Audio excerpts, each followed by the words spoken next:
Not too far away, about, you said, a mile away. We're about a mile away. So, can you explain what you're afraid of with this protest?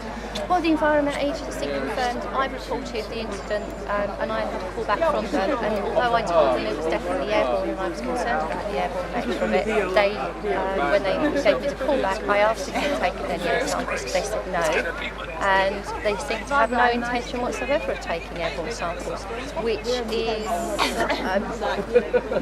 ridiculous because Surrey County Council's Planning Commission wanted them to vent any gases coming out and not flare them. These gases are invisible. You can't see them with the naked eye. How are we going to know what's there unless the Environmental Agency takes air samples? So it's an enormous hole in what we should be looking at. In making that decision to vent the gases coming out of this site, was the public ever asked or inquired about what that would be? Not as far as I'm aware.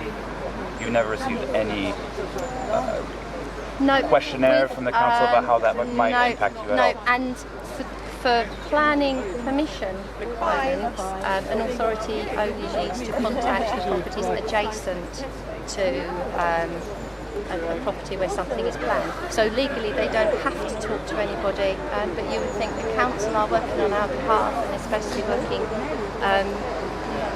as a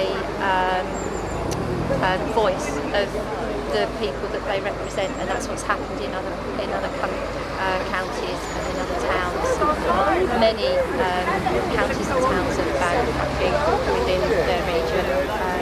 There's a big court case now because Quadrilla were refused their planning application, and that's the majority of that is a public opinion to the council, and the council around here haven't consulted. Do you feel let down? I feel it was probably a lack of knowledge, a lack of awareness of what the potential impact of this is. But the news that we've seen coming out from the press reports from the company themselves compared to what's written in the environmental plan, the two don't tie up. It doesn't look like they're following the environmental plan. I don't know if they are, they might be, but they're certainly not the information that they're giving in the press release. How well do you think your local council is receiving these kinds of public demonstrations? I think they are well aware that they need to follow public opinion. They can see that the people here do not want this thing to go ahead. They're very nervous. It's the ground under our homes, it's the gas that might be coming out from under our homes. If you do the research and look in the US, you can see lots of private wells. Where the US is so large, a lot of people have private wells. A lot of those have been polluted.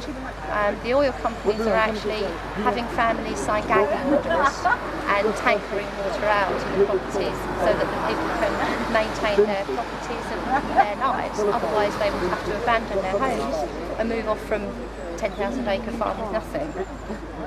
So a lot of them have been signing their gagging clauses, but more and more now people are admitting what's happened and what's been offered to them. Because if it's happening there, it's going to happen. They're spreading. They're trying to spread. We can see there was an announcement just this week that a massive peak in methane emissions from the planet ties in exactly with the increase in fracking activity within the US. And methane is many times more potent greenhouse gas than CO2 is. How long have you two lived in this region?